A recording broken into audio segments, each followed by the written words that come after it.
Sakal Gunarnavasha Vande Guru Sri Charanaravindan.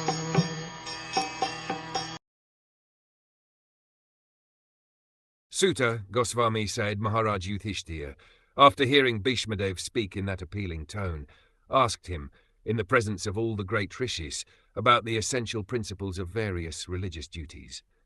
Bhishmadev, speaking in that appealing tone, convinced Maharaj Yudhiṣṭhira that he was very soon passing away, and Maharaj Yudhiṣṭhira was inspired by Lord Sri Krishna to ask him of the principles of religion.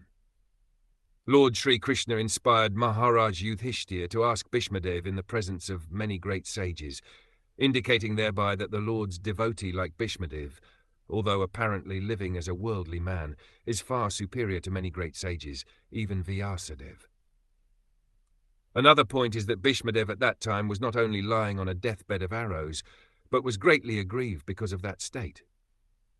One should not have asked him any question at that time, but Lord Sri Krishna wanted to prove that his pure devotees are always sound in body and mind by dint of spiritual enlightenment, and thus in any circumstances a devotee of the Lord is in perfect order to speak of the right way of life. Yudhiṣṭhira also preferred to solve his problematic questions by asking Bhishmadev rather than ask anyone else present there who was seemingly more learned than Bhishmadev.